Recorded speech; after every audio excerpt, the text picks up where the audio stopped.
Hey, this is Gratuitous. Welcome to Music Production Made Simple, the show that focuses on best practices about music production, which is based on FL Studio. If you're wanting to become the best producer you could be, subscribe and listen weekly. You can also check out my courses, which teach you the principles and basics of music production. They'll get you up and running quickly. In addition, I also have books on Amazon and tons of music on Spotify. Always feel free to hit me up at hi@itsgratuitous.com. So let's get into the episode. All right, hey, what's up, everybody? Welcome to episode number 14. The title of this episode is going to be called Patience and Comparison to Others. The reason this title has stemmed is simply because of a blunder from myself, okay? So I told you that I was going to be releasing the 10 steps to become an FL Studio Pro course, but here's what happened. So the audio, I recorded it poorly and I didn't really feel that it was salvageable. So, I wasn't able to really make use of the course. And, I actually went through and did a test recording. I tried to make sure that, the audio was good. And, it turned out that it was not usable. Just, when I brought it into Sony Vegas, or I guess it's Magic's Vegas now, to edit it up, I was not happy. I was just like, I can't use this. So there's going to be a delay on that. So I'm sorry for that, for those of you who are members. But, I just got to communicate that with you. Okay.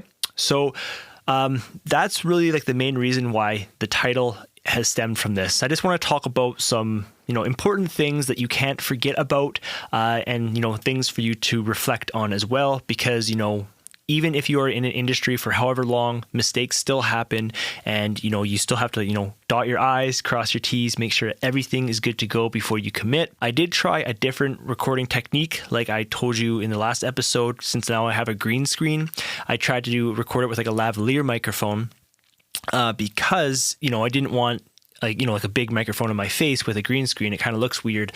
So I tried the lavalier, so, I can, talk to you personally, without, having to always have this microphone in my face. So the lavalier approach didn't work great, which made me now research how to get, high quality audio without the actual microphone. I already knew about shotgun microphones, and that's where I'm going to be going. Like, that's what we're going to keep talking about. But, so a shotgun microphone they use very often in movies and stuff like that. That's many times like where you see the person holding like the boom pole, above the actors out of screen.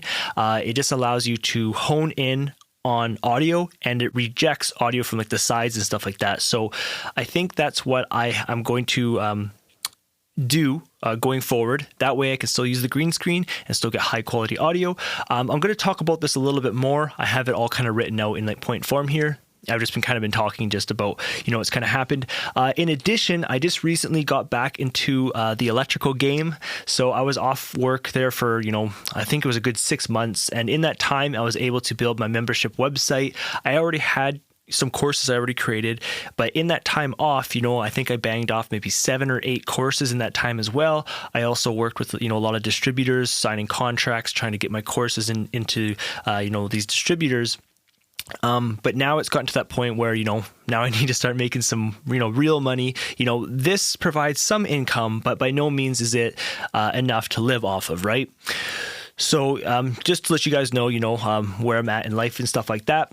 So, with a full-time job now, I'm going to have to start juggling stuff around in terms of time. But at the same time, I do feel that I will be able to accomplish what I want to, even finishing this course, the 10 steps to become an FL Studio Pro. I do want to eventually finish that, but it might get delayed here by like a month. And again, the reason for that is, first of all, the actual course, the audio was not good. And then I also have ordered these shotgun microphones. So I bought 2. I want to test them out. I'll talk about that more in a moment. So I want to test them and get an idea of which one I like. The one I don't like, I'm going to return before I actually start recording the course again. Okay, so let me just kind of go through step by step in the text here. This way I'll cover everything I want to say, and then we'll kind of get into more of like what I really want to say in this episode in terms of like your patience and comparing yourself to others within this industry. Okay, so like I was already saying, so some bad news. The audio from the course was poorly recorded. I tried the lavalier microphone, and again, I really don't know what happened. I plugged it into an H4n. So I went from a lavalier microphone into an H4n, and then I put that into a preamp, just like a channel strip. That way I can kind of like compress my audio a little bit, get a little bit better sounding before it went into my audio interface to record. And like I was saying, like my first take, my test run, it seemed fine. I even brought it into like Vegas. I heard the audio and I was happy with it. But what happened was the audio sounded really like tinny and almost like distorted in certain words and stuff like that. And it's just, again, I don't really know what happened and it sucks. But again, that's like, that's life. Mistakes still happen. And that's the reason why I'm going, the route of like the shotgun microphone. Now I thought I could maybe try and like restore the audio, like with like software and stuff like that. But once I kind of got into it, I just figured it'd be like way too much work, and really I'd probably only get like minimal audio improvement. So I just kind of thought that, I could just redo the course. And this time, the second time around, I've already done the course, right? So I'll be able to kind of remember what I want to say, and it might be a little bit more fluid and a little bit more personal even this time, because, I've already done the course once. I can do it again. Okay. So now, like I was saying, so I did some research on, how to achieve good audio quality without you guys seeing my microphone, okay? Because again, I have this green screen. I want to be able to see you guys without you guys seeing my background. That way, if we're talking about FL Studio, I'm just in the corner. There's no background. There's just me, super clean.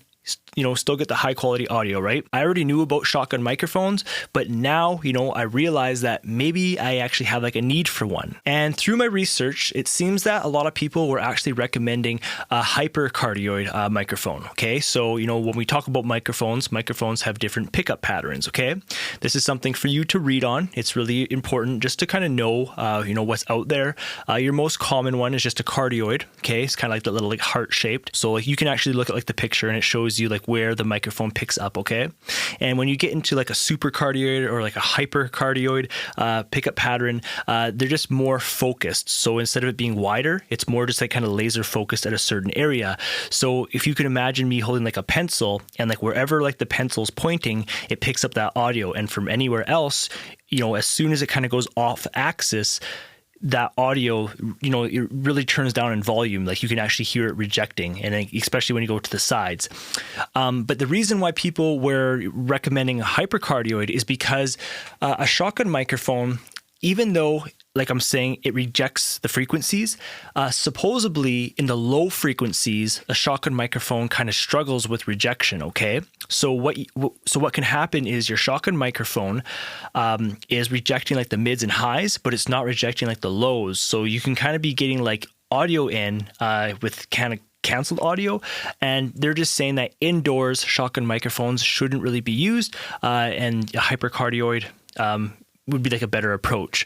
But when I was looking at, these microphones in terms of prices and stuff like that, so a decent shotgun microphone was about $400 Canadian. That's kind of like an entry level. And then a hypercardioid, kind of more entry level again, was around like $800. Those are the prices that I kind of saw, and I was just like, okay, well, $800, that was kind of pushing it for me. Even $400, I really didn't want to spend, but I am starting to make a little bit of money through these courses and stuff like that. And that money will allow me to pay for, higher quality gear. And you guys can do some research on it. I was looking at like the Rode NTG4. There's like the 4 and the 4 Plus. The Plus just allows you to put in like a battery so that you can do phantom power. Or if you were like in the field, because again, these are typically used for like video and stuff, right? So if they put a battery into the actual microphone, they can turn it on, and then it's not going to like drain like their field recorder or anything like that. Another microphone, shotgun microphone I was looking at was an Audio-Technica AT897. And then I was also looking at the Sennheiser MKE 600, okay? So I was unsure of, like what kind of microphone that I wanted. So like I was saying, I bought two. I'm going to compare the one I like, the one that I feel it suits my voice, that isn't super, that doesn't like pick up like background noise very well and stuff like that. That way, I can get laser focused on my audio, get a high quality. I'm going to test them out and, see which one I like. Again, I've purchased the Audio-Technica AT897 and the Sennheiser MKE 600. I'm going to test those out and see which one I like best. I will report back to you guys once I, figure out the one I like. But that's just kind of a little overview of, what's been happening on like the outside world of music production for me. These things happen, mistakes happen, and it sucks, but you learn from it, right? So let's get into the episode, just some kind of points that I wanted to talk about, okay? So I want to talk about patience, right? So because of this error, it still reminds even myself, after creating 18, courses on FL Studio, that mistakes still happen. You still have to slow things down, make sure you've actually covered like your checklist. So this point about patience, also goes closely with like the next point I want to talk about, which is comparing yourself to others. But I'd like to address some, things a little bit further, okay? So if you feel that you are getting burnt out from what you initially wanted to do, you got to kind of figure this out. Like, is this even really what you wanted to do in the first place? Like, did you even really want to create music? Did you just kind of find it interesting for a little bit, but it's really not something that you want to do? Or maybe this is something that you want to do, but along the way your goals have been like misaligned. Okay, so maybe you started to kind of compare yourself to others. I'm going to cover that a little bit more in a second. And you kind of see what they are bringing to the table, but then you kind of second guess your skills, your crafts, and like what you have to offer. Now, here's the thing, right? Now, money can be a huge deceiver of success. Okay. And again, this is all to do with like your patience and your goals and what you want, right? Because the thing with money is like, what money is really good at doing, in my opinion, is it's good at buying time, okay? So it allows you to free up your time so that you can do what you want, right? Like if you had money, then you wouldn't have to work like a 9 to 5. Like you could do what you want, right? But one thing that money is also really good at is making someone believe that someone is more successful than like they really are, okay? Just because someone is making, some money and stuff like that, it doesn't mean that their life is good or like, everything is in order, right? Maybe like their finances are good, but, maybe like their family life or maybe like their friendships or maybe, themselves, they have like mental health stuff going on or whatever, right?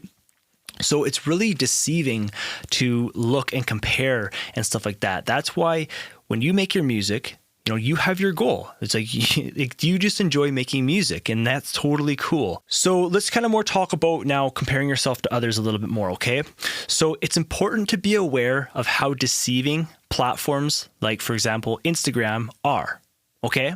So in this life, really, for the most part, there's only a few people who will actually make it big in certain industries. And, these people who have made it big, like, yes, they're doing super well for themselves, right?